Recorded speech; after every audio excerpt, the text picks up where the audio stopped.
So welcome everyone to the virtual global spine conference. I'm Wendy Gibbs from Barrow Neurological Institute. And we always have such great guests on virtual spine, but we have experts, our own hosts and panelists are experts in this field. So I'm always so excited when we can get these guys to show their cases. These are my favorites. So I'm thrilled to have Dr. Alexander Mameghani and Dr. Nader Dahdeleh present some trauma cases today. So maybe, Alex, do you want to go ahead and get started and people will keep coming in? But you can give your introduction. How's that? Yeah. Hello, everybody. This is Alexander Mameghani from Switzerland. It's midnight here, and I really appreciate you're here in a high number. And Nader Dahdeleh and me, we know now for over 2 years, and I always appreciate to present some trauma cases. Please feel free to ask any question you want in the chat box. I will try to look a little bit into the chat box as well, but Wendy or Nada will ask the questions, and we will always do it a little bit interactive, so I ask several questions. So my disclosures is nothing is related to this talk, but I always mention some old implants. Nobody will buy these implants today, but I will mention the names of these companies. So the first case is a young lady. She is 16, or she was 16 years old, and she had a bicycle accident. As you know, there are parts which are really not dense, not overcrowded. This is not in an urban setting. It was in a rural setting, and she was on the way to school, and she had this accident, and then she went home 2 kilometers carrying her bike, and then she went home, and the father, they are farmers, called the school and said, "Oh, my daughter is not feeling well, she won't come to school." And 2 hours later, she was still complaining about neck pain, and so the father decided not to call the ambulance, but to bring the daughter to hospital. So this is the X-ray. And the teenager went into the hospital with this X-ray. So she was coming in, and I think, Nader, this is an easy diagnosis for you, isn't it? Yeah, I mean, I think when I look at the lateral, and I'm definitely, Wendy can comment and after I speak. So when I'm looking at the lateral here, I look at the upper cervical spine, and then at the mid and then subaxial cervical spine. So the upper cervical spine, occiput C1, C2, you can sometimes see the atlanto-occipital joint and the occipital condyle. Sometimes you can't, but on this one I can tell that area looks okay. It looks like there may be a fracture of the posterior ring of C1. Certainly I want to get a CT to assess that. And then you look at lower, I would see 2, 3, 4, 5. Looks like maybe there's a teardrop fracture, or at least a compression deformity of C6. There may be splaying of the joint between C6 and C7. Interspinous distance also splayed posteriorly with widening of the interspinous interval or distance. So that's why the CAT scan is a gold standard, because you can certainly miss on lower cervical spine injuries if you just go with an X-ray. So that's this is exactly the diagnosis. Wendy, can you estimate the age of the patient? Because the pediatric spine, the immature spine, sometimes shows very typical findings, but this seems to be a young woman yet, isn't it? I'm going to say yes. I don't look at many pediatric spines, so I don't know if there's anything here that would indicate that it was. I mean, it looks young because it just looks good. That's all I can say. I don't know if there's anything special here that would be. No, it isn't. It isn't. So, and what, as a radiologist, what would you do? Would you do MRI or a CAT scan? Yeah, I think CAT scan always first. In fact, when people come in for trauma here, I don't think anybody gets X-rays unless like the ER doc thinks it's not really hurt. So I think everybody, do you agree with that, Nader? I think everybody in the US kind of goes straight to CT. So we wouldn't have even gotten this. But it is a nice shot. I don't know if they could have pulled her shoulders down farther, because obviously, yeah, the area of interest, or at least one of them, is obscured by her shoulders. I agree. Shoulders can get lower than that, but yeah. I mean, it depends on the size of the patient, but I agree because that's a horizontal image. That's why she's not standing up. That's horizontal, so definitely the shoulders are in the way. And absolutely, we CT scan usually if it's a trauma activation, head CT, CTC spine, and then also a CAB, the CT of the abdomen, pelvis. That's for starters. We are still on the transition between X-ray or CAT scan first. So 20 years ago, it was always X-ray. And then when the X-ray was not clear, or if it was suspected, or you couldn't see the cervical thoracic junction, you were adding CAT scan. But today, in some hospitals, CAT scan first without X-ray, but in our hospital, we still have in the younger patients, in the women patients, the X-ray first, and then adding CAT scan. So in a CAT scan, we can see clearly there's the injury that Nader has described so beautifully from the X-ray. But what kind of injury is this now? Because posteriorly we don't see any facet fracture, but we see this angulation. We see this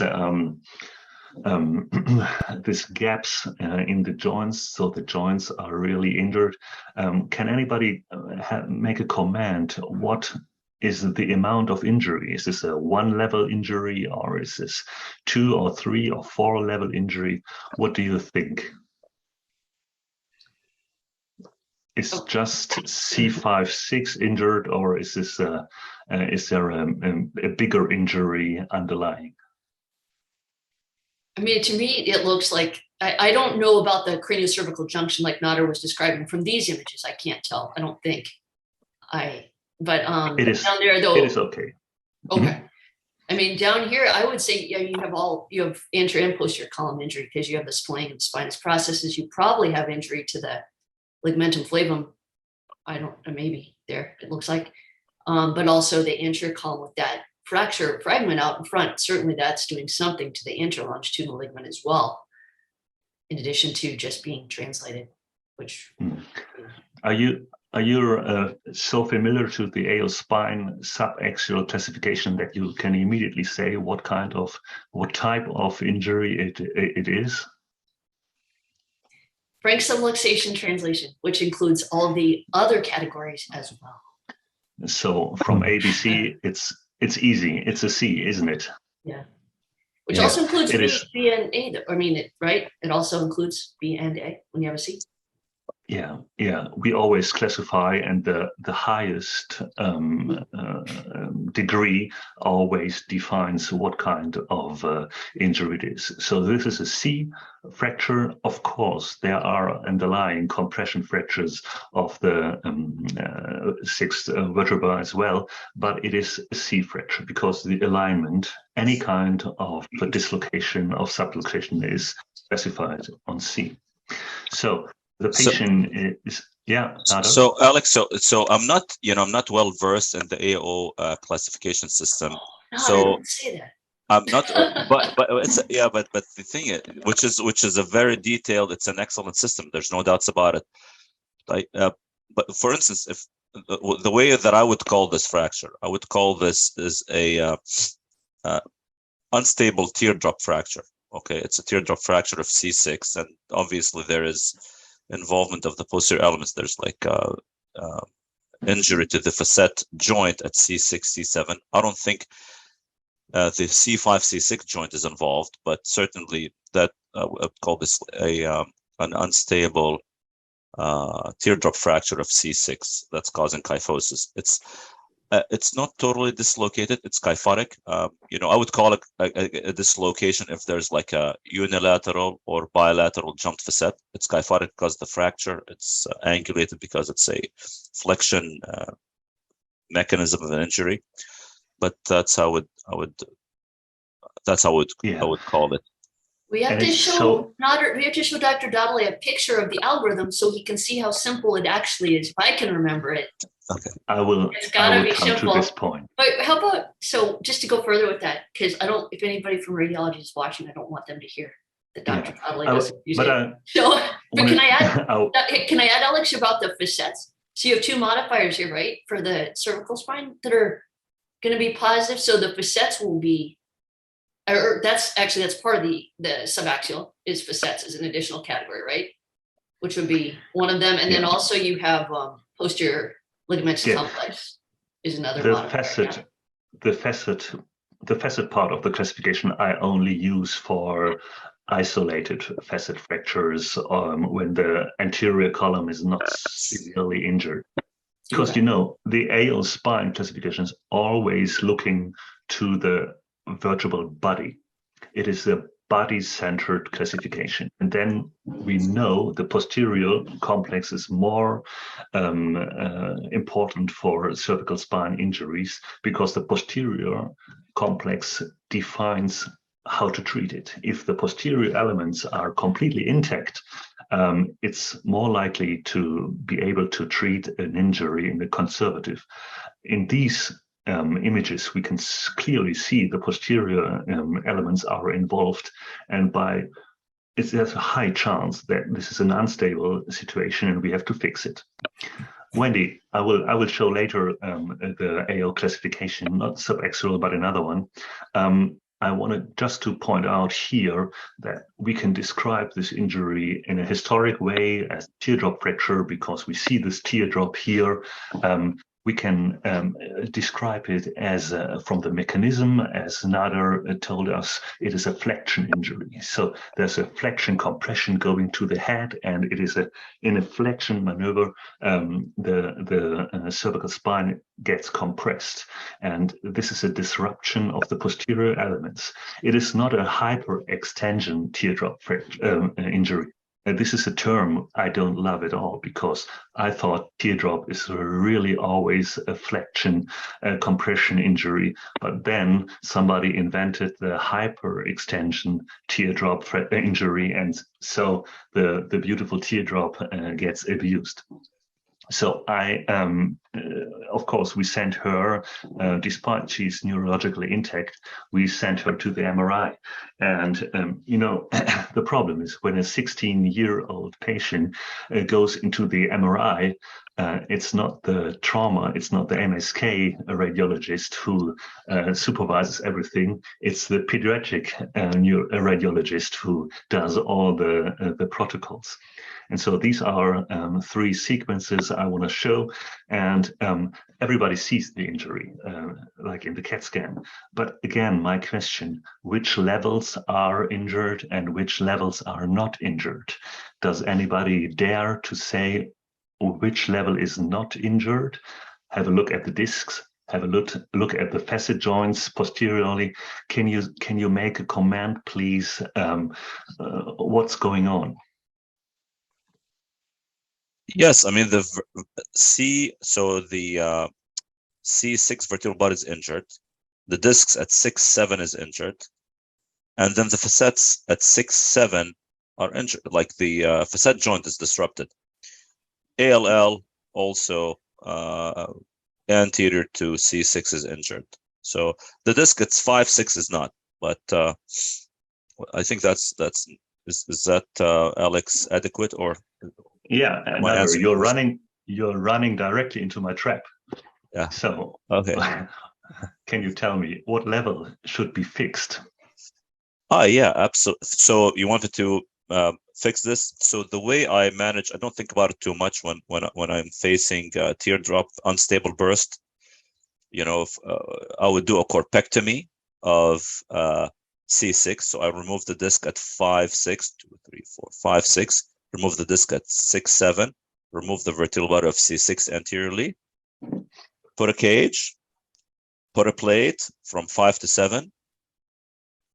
And then, I mean, the bone that I harvest from the vertebrectomy, I'll morselize it, put it in the cage, and I'll put some DBM in it, and then I'll put a plate, and then probably put bicortical screws, fixed angle, 2 into C5, 2 into C7. And then I'll position the patient posteriorly, flipper and pins, and I'll put screws into C5, lateral mass screws, and just mirror it into C5. And then if she has good lateral masses of C7, I'll put lateral mass screws into C7. I don't put pedicle screws into C7, or I'll go down to T1. But so it's I'll manage through 360 or like anterior and posterior. Okay, thank you, Nader. Now, Wendy, may I ask you a question? If you are the mother of this young lady and you look to the disc C5-6 as a radiologist, do you want your daughter to be fixed C5-6 as well? It's a quite emotional question, I know, but do you want your kid to be fixed a healthy-looking, not injured segment? I think if it needs to be part of it, yes. I mean, if that is the best treatment for the most injured level, I would say yes. Yeah, so it is so easy to say I want to make a solid construct. I want to make it really stable, and it is always possible to do every patient 360 corpectomy, 2-level plate, posteriorly 2-level. And what about have a look at C4-5, this joint C4-5 on the lateral sagittal. Can you make a comment? Is this the same like above 3-4 or 5-6? So this were my thoughts. I thought this is a young lady. She has got excellent bone. She is mature from the X-ray. I know she's mature from the CAT scan as well. I know I have to fix her. This is highly unstable. She will go tetraplegic if we don't fix her. And it has to be fast. Everything has to be done. But what is the smallest possible surgery, not the best, not the most solid, but what is the smallest surgery possible? Nader, what do you guess? What did Dr. Mameghani do? So, Alex, for me, like the smallest possible for me on this one is a corpectomy of C6, C5 to 7 plating, and then mirror it in the back. The reason is the vertebral body of like doing a 6-7 ACDF. I'm not sure if I'll be able to do that because the C6 vertebral body is fractured. That's my fear. That's why I want to do a corpectomy and go from the front, also for load sharing mechanisms. It's just a 2-level fusion. It's not too bad. I mean, these are my thoughts. My fear, if I do an ACDF at 6-7, like remove the disc, you have a fragment, that the floating fragment anteriorly. That's and usually they look worse intra-op than those.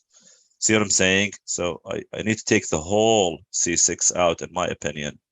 Not sure if I'll be able to sneak in just a cage because the end plate is fractured down at C6. But these are my thoughts. And so I would do the same. But in this situation, I tried to do something different. My question: anterior only or anterior posterior?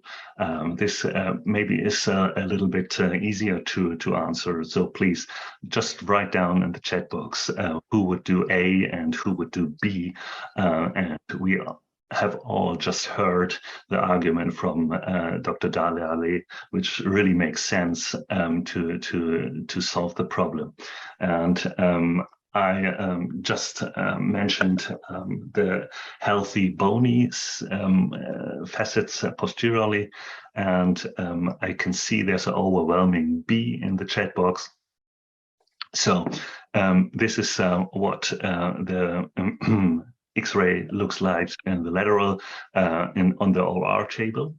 Nader, do you put the spine horizontally in the OR, or do you do the same like me, vertical? What is your projection in the OR? similar to this. So that's how I'll be looking at the X-ray. Yeah, thank you. So this is my view. It's not how the patient lies on the table, but to compare it with the upright X-ray. So bad alignment, it's not good. So when I fix it in this C2, it's not reduced properly. Then we put this roll. You see the trauma roll here posteriorly, yeah, because my attending forget to put this roll properly. And you see, this is very important for me. I don't know whether you can see. I just make here a mark. This roll is very important for me to support. You do all this in a Mayfield, don't you, Nader? It's always Mayfield for you, isn't it? No, I just I'll usually I put an interscapular roll and then the head on a donut headrest, and if there's a gap between the neck and the table, I'll fill it with some towels. But yeah, but like I'll put them in mild extension, then arms tucked, shoulders taped down. Yeah. So I couldn't get it better. I tried many things from positioning. I couldn't get it better. So this situation is somehow blocked. This was the closed reduction before. This looks great to me, Alex. I mean, you're not going to get it any better because it's I think it looks good to me. The facets are well aligned. They're a little distracted at 6-7. You have this. It's a burst fracture at the end of the day, so you have some posterior vertebral body into the canal a little bit, but that looks good to me. Yeah, as you take out the whole body, it's not a problem because you will resect it. So this is what I did because I was very eager to not fuse C5-6, and so I put in these pins in a very oblique way. And these was the first position, and then I could use these two pins like joysticks, and I could use them to reduce the the segment with these, and you can see this. This is a restorage of the facets. Nader, would you say this is better, or it doesn't matter, this reduction maneuver? It would have been the same outcome whether I do this or not. No, that looks good. It's better reduction of the fracture fragment. Obviously, it's not a sublux posterior into the canal. But if you draw a line, along the PLL from C5 to C7, you can see that it's a straight line, it's a smooth line. So yeah, you mean there. This? So that looks good. Yeah, I think I was happy with this. I tried to reduce it a little bit more with the distraction device. You can see this is a parallel distractor. Yeah, and if you don't insert the pins on the same, you see this is a little bit different inserted like this. I could reduce a little bit by tearing it up with the parallel distractor. You see the difference. Where is this? Here, the difference between the gap here and here.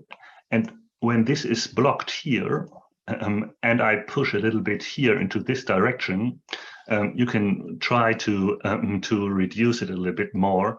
But this is really only a millimeter. Yeah, this is a millimeter, and so this is my final reduction maneuver. And then I put in a crest, iliac crest in position in this way, and then it is really press fit. It's a bicortical graft, and then I removed the distraction device. This is a moment of truth. Yeah, this one, whether the reduction will stay stable or not. And then I removed the distraction device. So this is the iliac crest in situ. And then, of course, I had to put in the plate. And it was easy. I make it fast. This is the plate, long screws. It's not really bicortical, but this was the end maneuver. And this is the end image. And you see, it is really very long operation, much too long for me, because a corpectomy from interior would be a little bit faster. I struggled a little bit, but it was the result. Surgery was really uneventful, and this is the post-op CAT scan. You see the iliac crest here. And this was the first follow-up, and then it healed very nice in this position. But I'm not happy with this. Today, I'm not happy with this. So again, which level was injured? Is this only 6, 7 or more? And today I know it's a little bit more, because this is 4-year follow-up. She's really nice. She's absolutely pain-free. She does sports. She does everything.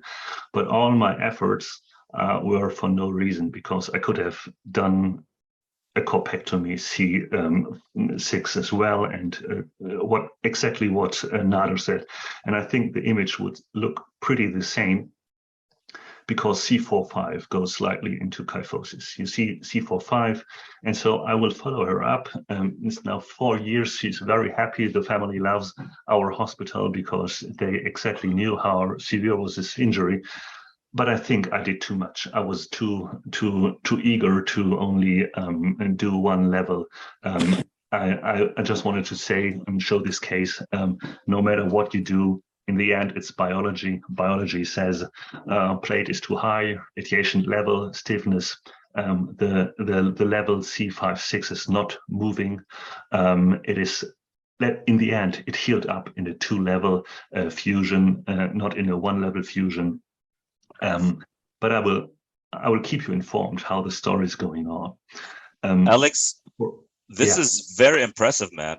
This is excellent. This is pretty impressive. This looks great. Yeah, so she healed. I mean, this is a 3. I mean, you got to look at the segmental lordosis from 5 to 6, like at 6, 7. It's perfect. Yeah, this looks very impressive, man. This is really. I mean, that's really looks great. Nader, you're too kind. I'm a little bit afraid that she will end up with a kind of swan deformity. I don't know what's going on. Yeah, but that's how would you prevent that, though? I mean, you fix the injury, the levels above adjacent segment. You do a corpectomy, or you do a 1-level corpectomy, 360. That's not going to prevent that from happening. Actually, it's going to increase it. So that looks really good. At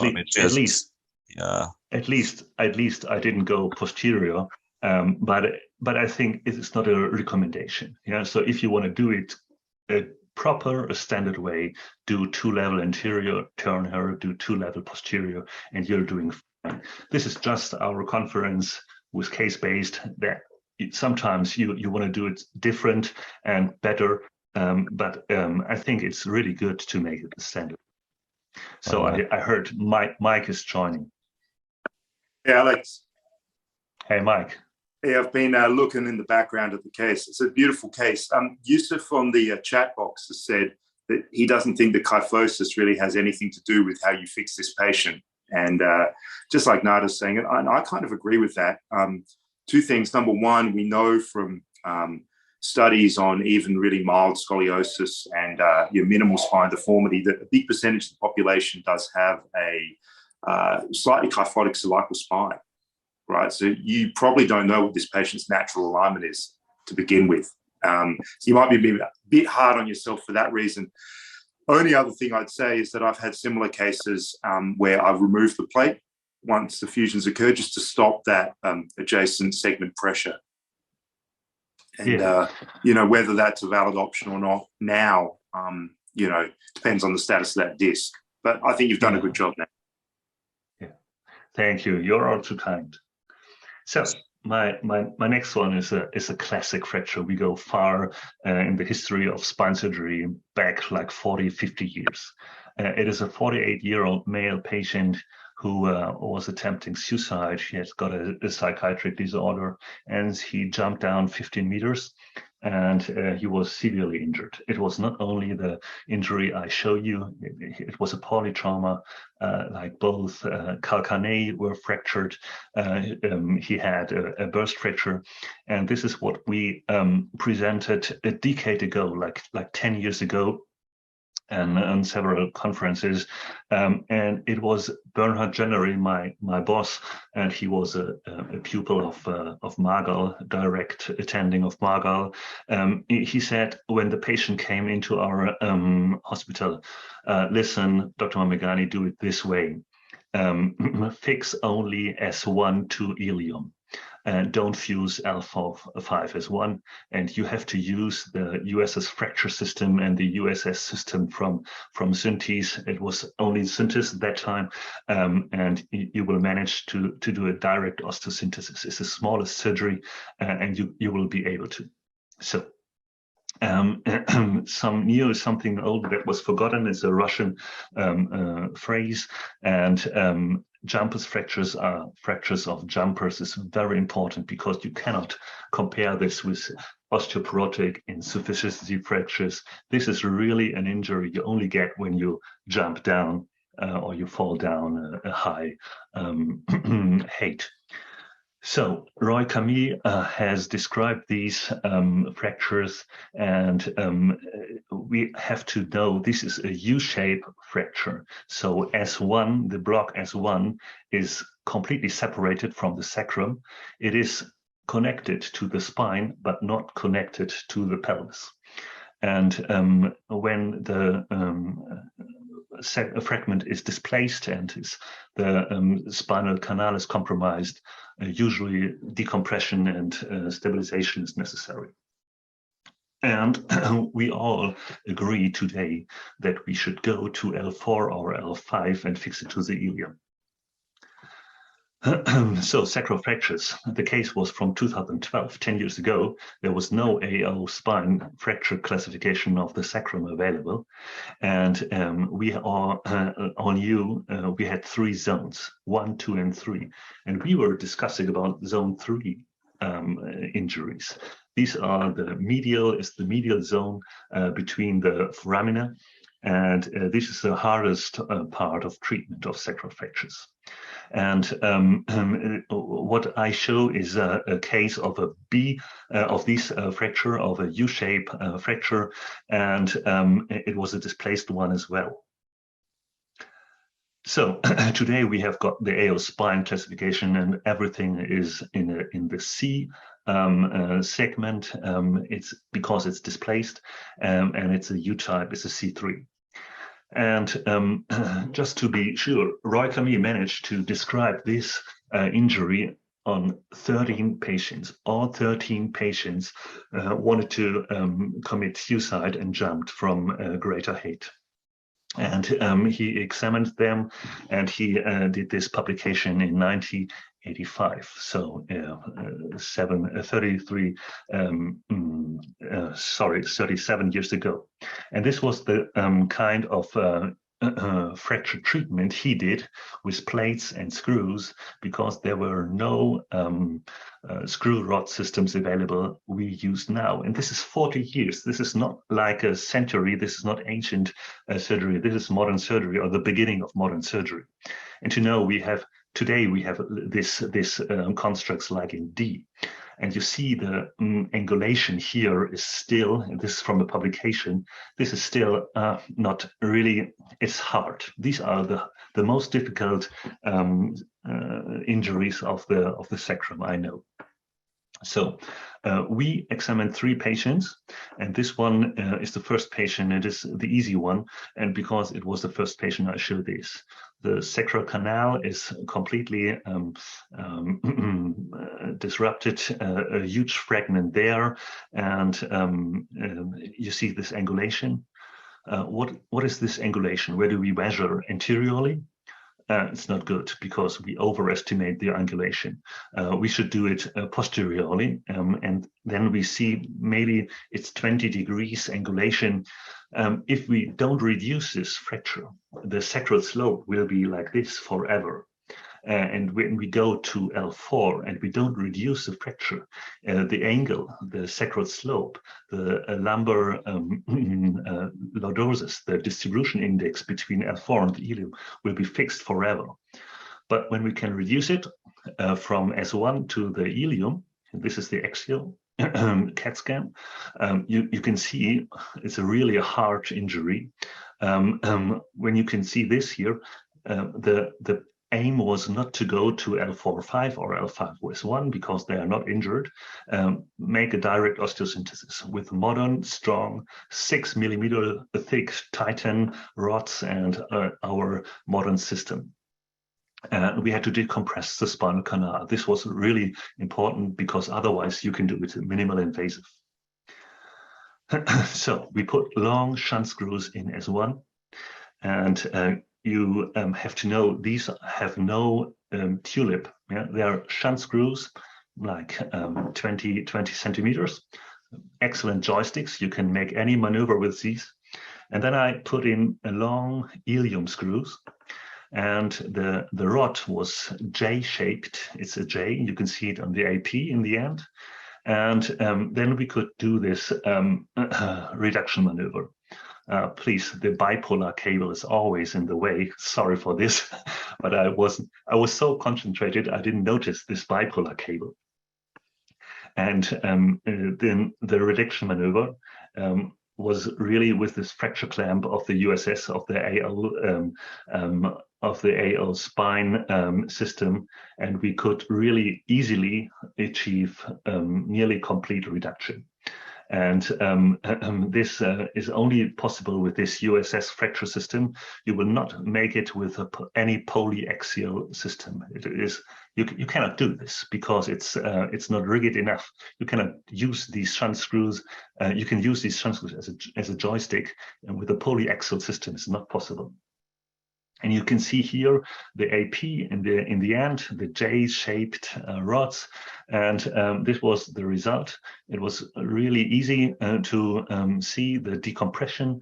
I had to remove S1 completely because I don't know whether you can see it here. There was a huge hematoma coming from here, like here, and I was able to decompress. So this is to decompress. So this the spinal process here is completely missing.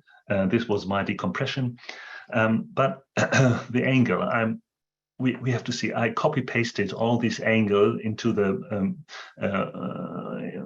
CAT scan on the right, and you can see we have had a loss of lordosis in the end, and it's 10 degrees. But we leave L4-5 and L5-S1 unfused, so it was a direct osteosynthesis of the sacrum. Bony healing is possible, but I cannot recommend this in today's setting because it's open and you have to decompress. You can do it better minimal invasive. So it is possible. Today, my way to go is minimal invasive. I go from L4 to ilium. This is just a case to show you that it could be possible with a minimal osteosynthesis, but it's really hard, and you need to have all these skills with these old fracture systems. You will not be able to learn them today in your practice because these are rare injuries. The last case I want to show you. A beautiful case, Alex. That's a beautiful case. And I have a couple of questions. So if you, let's say there's no hematoma, Yeah. would you, because the reduction was excellent, would you not decompress if you're happy with the reduction? Yeah, it is. Yeah, I would. This is so important. Yeah, these polytrauma patients, you cannot examine there properly in the we say shock room in the emergency department because it's so busy. They are unstable. They need resuscitation volume, and then you don't have to find the time to make all these examinations you do later. So there is a question mark whether decompression is necessary or not. If you go to the literature, they say it's not really important. The decompression maneuver, when the sacral corridor is torn, is injured, decompression is not solving the problem.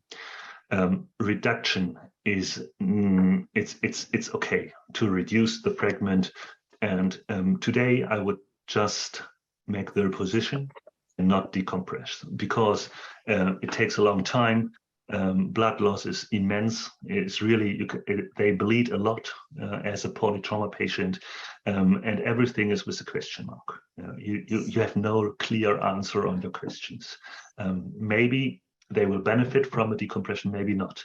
So it's damage control. You want to make the fastest surgery ever possible, with a less blood loss and a safe way. And so I will do them minimal invasive. I will go to L4. I have completely different reduction maneuvers with the MIS system. I would use monoaxial screws, and I will not decompress it. But this was 10 years ago. And 10 years ago, I admit, I was not very skilled with MIS procedures. I learned this like in the last 7 years.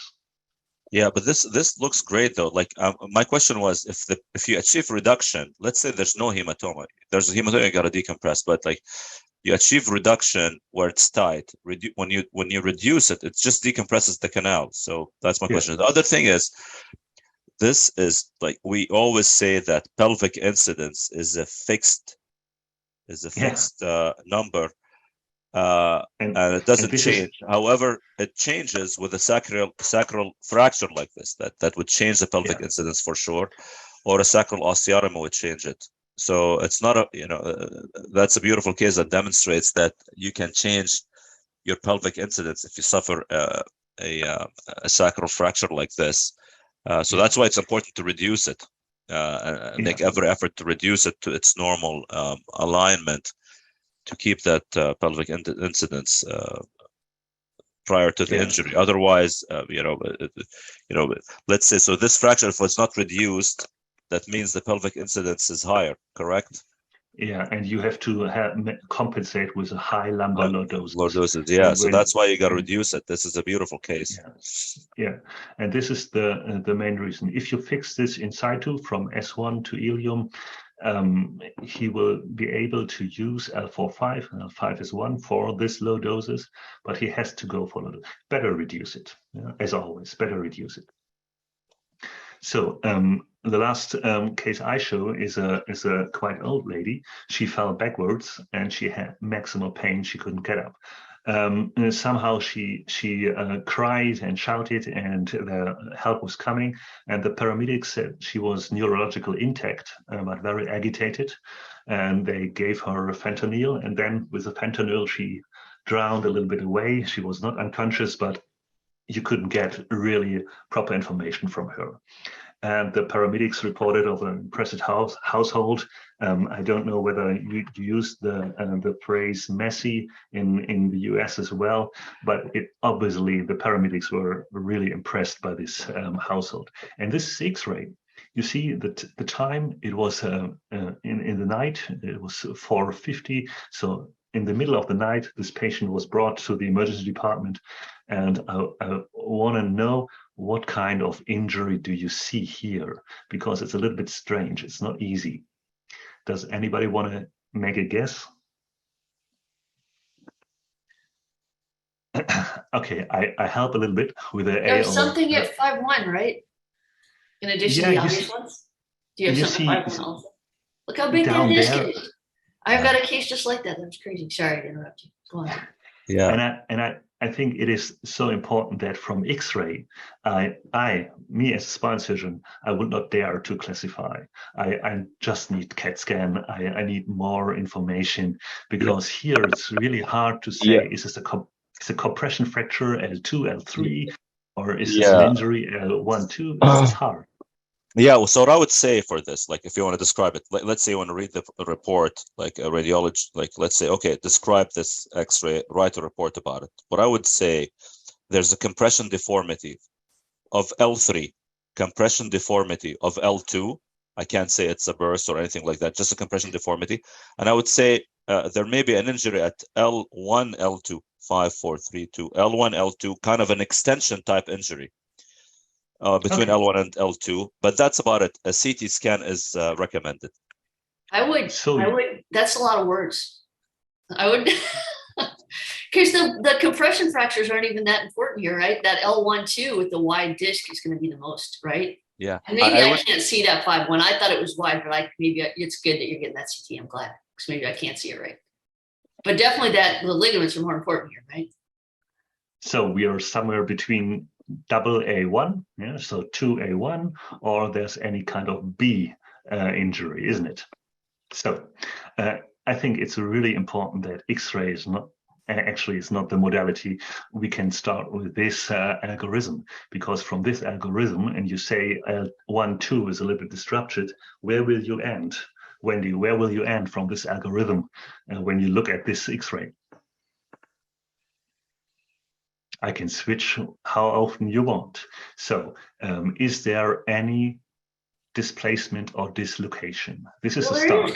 There is kind of, yeah, at 1-2. I mean, it's retropulsed, right? 1 on 2. So you're. I don't know that I would use this either, but I'm a bit, technically I would stop at the top. You were immediately going with C, there's a translation injury, isn't it? It technically is, right? It is technically, it's completely correct. It's the right answer.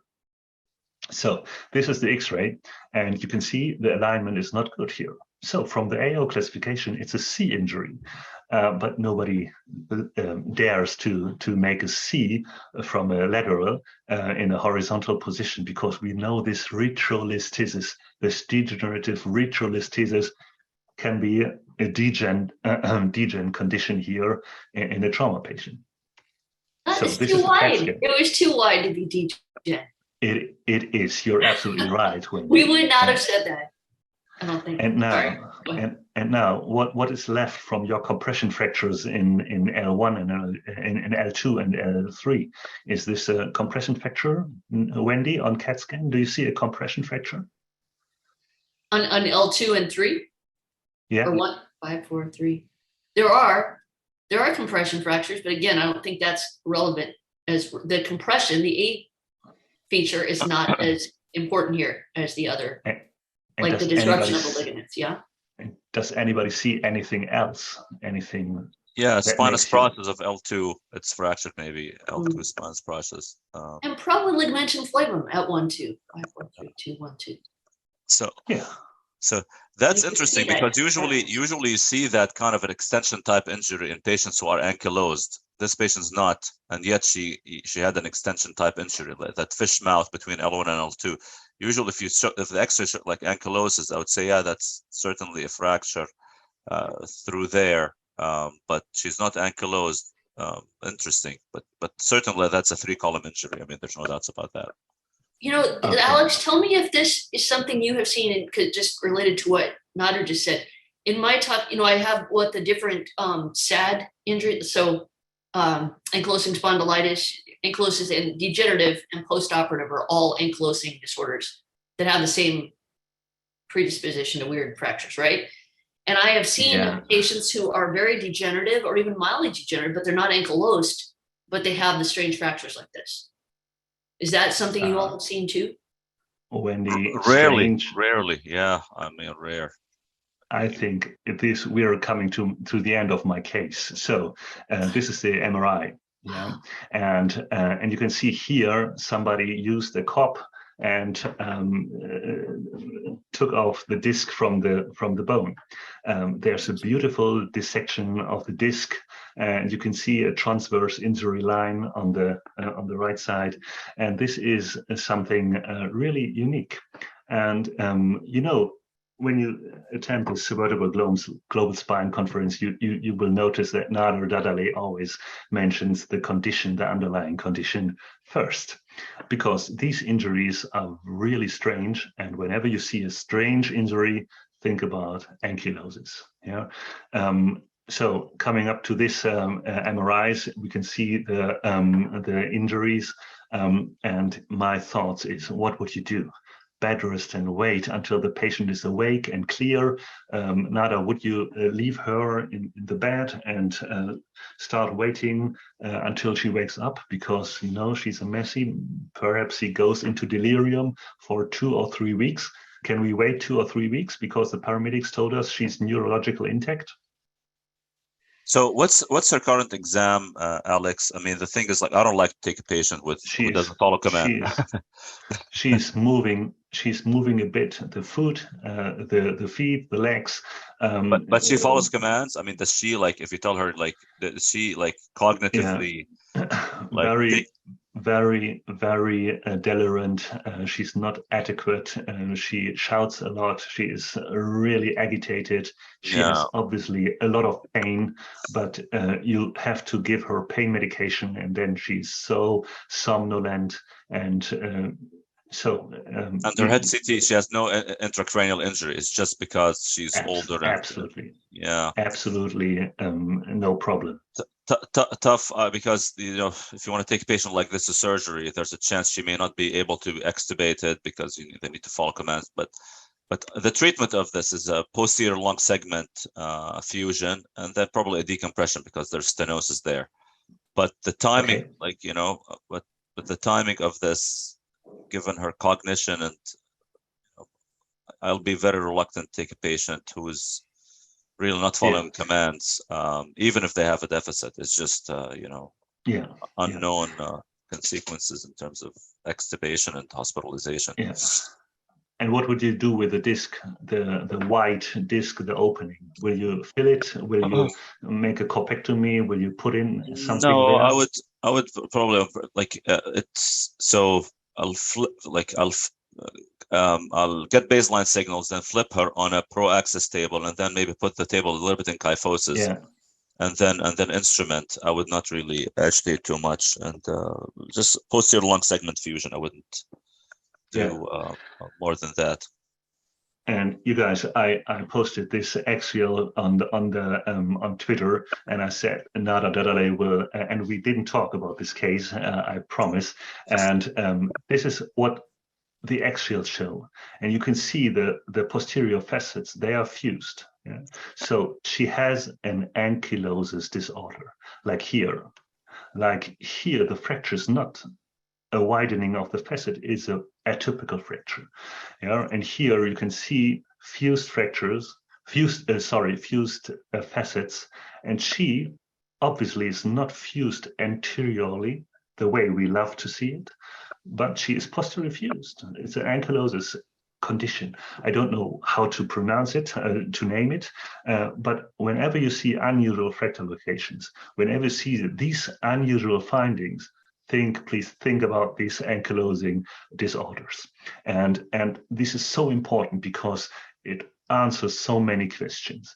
Like here, there's no compression fractures in T1 on the right side. Wendy, please jump in if I say something wrong, but there's no severe edema in L2 or L3, but there's a severe injury in L1, 2.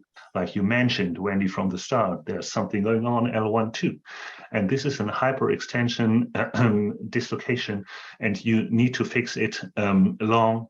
I did decompression. It's controversial. You can say, okay, I do it without decompression. I used cement augmentation, and I did it posterior only without interbodies. And this is my MIS solution with a marginal, with only limited decompression. And she was doing fine. She came back later and she fused completely. You can see it here 1 year later on the follow-up, but you can imagine she has got an ankylosing disorder. She falls and falls and falls. And so in the end, she had another fracture.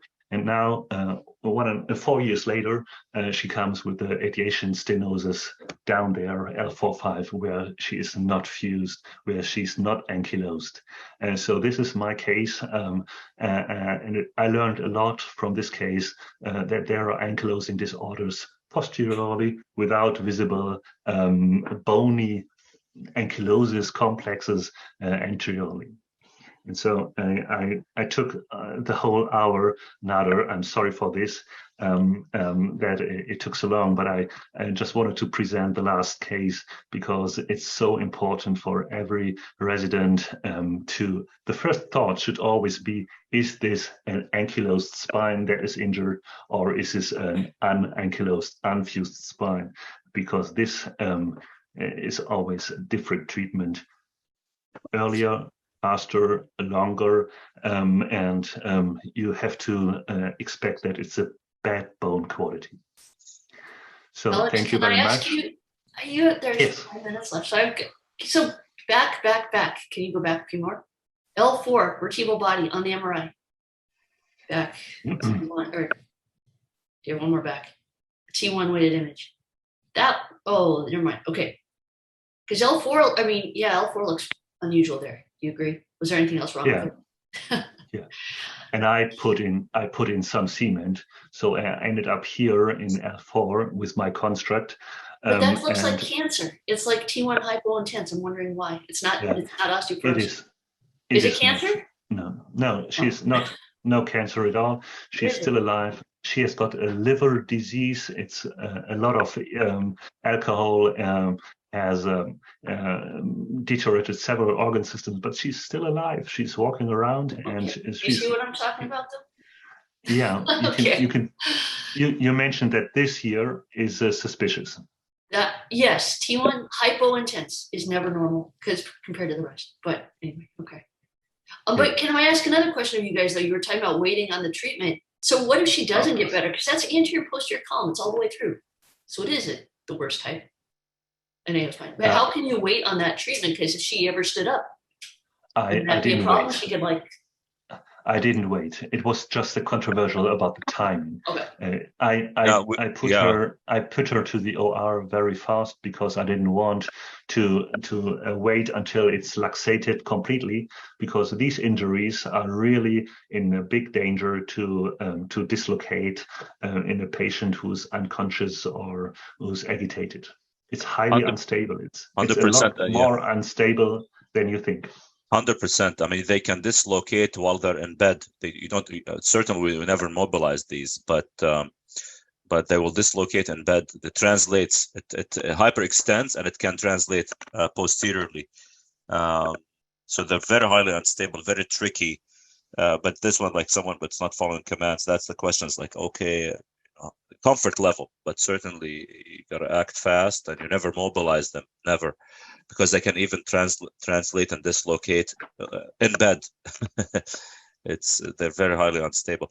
Fantastic case. So that's the thing, you see a hyperextension fish mouth injury, it's usually in the setting of ankylosis, so a dish or ankylosing spondylitis, or even ankylosis due to degen, as Alex showed today. I learned that today, actually. You get ankylosis due to degen, and then that's in the surgical or orthospine literature. I'm impressed by that, because I found that in orthospine papers, those different categories of what can be the same, what ankylosing disorders are the SAD. Yeah.